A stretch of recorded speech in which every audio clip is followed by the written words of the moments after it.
Hello, friends. Today, we're diving into one of those topics that might seem technical and far removed from the front lines at first glance, but in reality could become one of the key factors determining how long Russia can sustain this war. We're talking about Russia's shadow fleet, that massive armada of old, often rusty tankers that for over 3 years has allowed the Kremlin to evade Western sanctions and keep selling oil despite all restrictions. Recently, the prestigious British publication The Economist devoted a major, very detailed article to this issue, where the authors directly called the current situation an ideal storm for Moscow. And this is no exaggeration. Imagine this. At its peak, late 2024, early 2025, this fleet numbered around 200 vessels. Most of them are tankers 15, 25 years old and older, often bought for pennies on gray markets, registered under flags of countries that barely, if at all, control their ship owners: Palau, Comoros, Gabon, Liberia in shadow mode, Sierra Leone, and so on. They constantly change names, owners, frequently shell companies set up in a single day. Switch off AIS transponders, make dark passages across the ocean, and transfer oil ship to ship at sea to erase the trail. This scheme allowed Russia to export 3 to 3.5 million barrels of crude oil per day, even when the official Urals price fell below $60 per barrel due to the G7 price cap. At first glance, it seems impossible to stop such an army of ghosts. The West detains 5 to 10 tankers. Russia simply replaces them with others.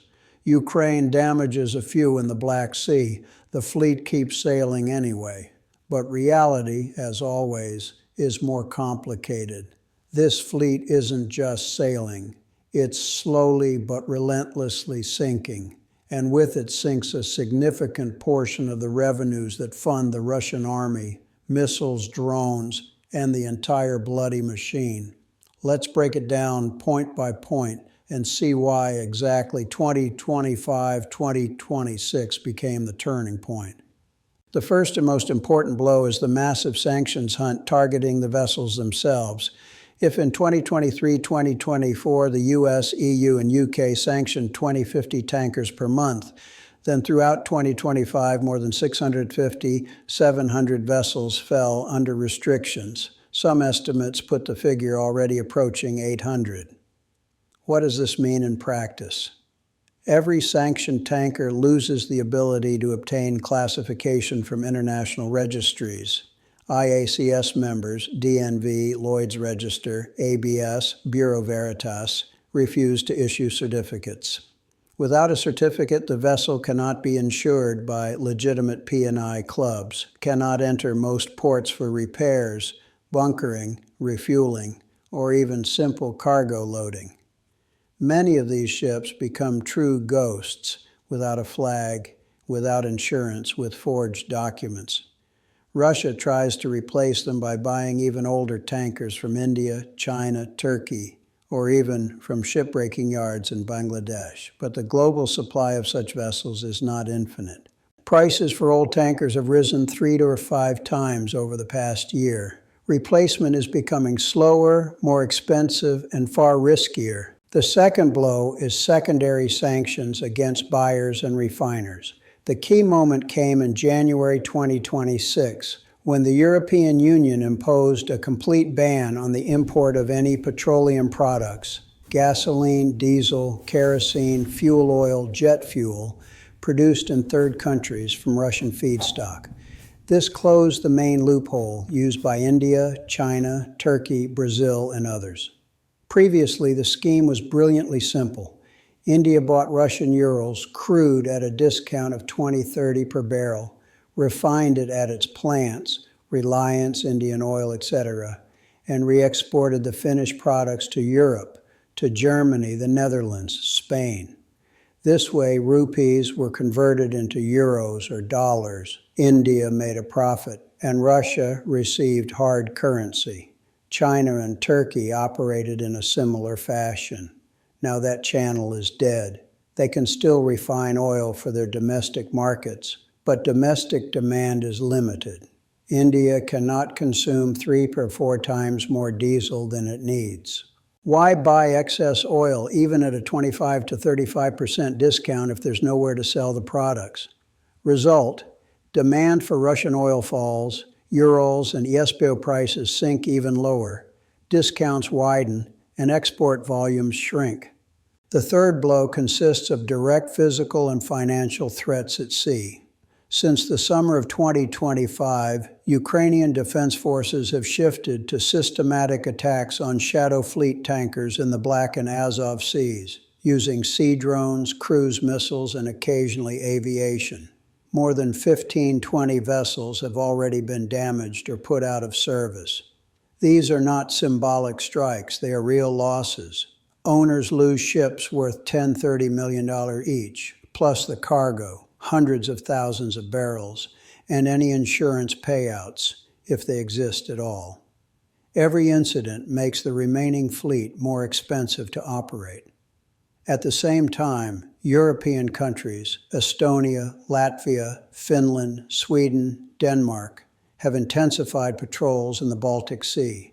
Detentions have become routine, documents are checked, MARPOL violations, marine pollution, are recorded, cargoes are seized.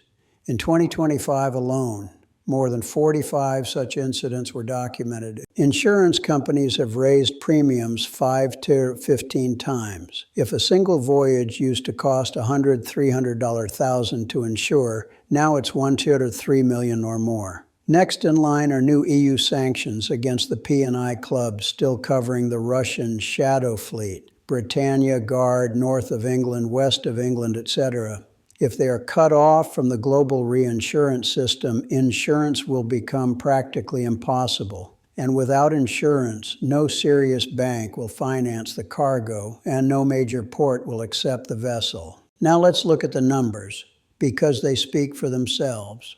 According to data from the Kiev School of Economics, KSE, the Naftogaz Analytical Center, and even official reports from Russia's Ministry of Finance, the share of oil and gas revenues in the Russian federal budget in 2025 fell to 21.8 to 22.3%. This is the lowest level since 2020, when the pandemic caused oil prices to collapse to $20, $30 per barrel. But that was a temporary global shock. Today it is deliberate, targeted pressure. Even with Brent at $70-75, Russian oil sells at a discount of $15, $28 per barrel. According to Bloomberg NEF and Reuters estimates, in the first quarter of 2026, crude oil exports from Russia declined by 9 to 13% compared to the 2025 average. That's tens of billions of dollars simply missing from the budget. What is the Kremlin doing in response? Shifting the entire burden onto its citizens. Between 2024 and 2026, there were 4 waves of tax increases. A progressive personal income tax scale, up to 22% for incomes over 5 million rubles per year, corporate profit tax raised to 25%, excise duties on fuel, alcohol, and tobacco increased by 20 to 40%, higher social insurance contributions for businesses, intensified inspections, and voluntary compulsory contributions to the special military operation. In effect, Putin has decided if the oil giants, Rosneft, Lukoil, Gazprom Neft, no longer deliver the required profit, let ordinary Russians pay. This is classic authoritarian logic in crisis. Tighten the screws at home to keep fighting abroad. But can Russian society withstand this? Economists are already talking about a fatigued economy. Official inflation is 8 to 9%. Real figures closer to 12 to 15%. Real household incomes have been falling for the 3rd year in a row. Pensions and public sector salaries fail to keep pace with prices.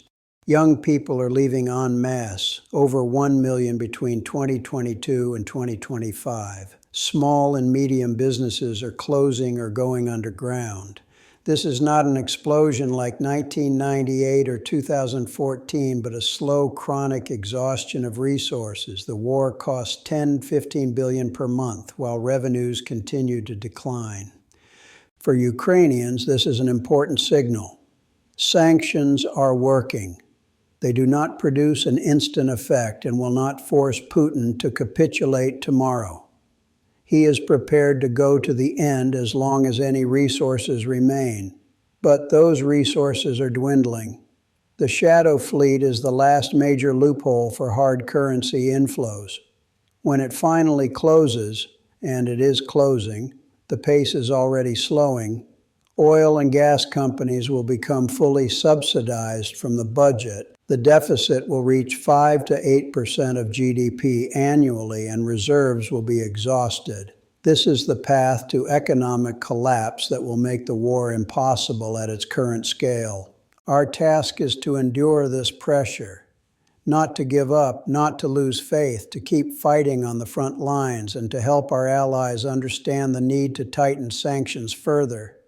Because when the shadow fleet finally stops and oil ceases to bring in billions, that's when the real reckoning for the Kremlin begins. And that reckoning will not be in the aggressor's favor. Friends, thank you for staying with me until the end of this long but crucial breakdown. If you found the analysis useful, give it a like, share your thoughts in the comments. Do you believe Russia will find new loopholes, or is this truly the beginning of the end for its oil cash cow? Subscribe to the channel so you don't miss the next in-depth pieces. Peace to us all, victory to Ukraine, and may the day come soon when the tankers of the shadow fleet remain only in history. See you in the next one.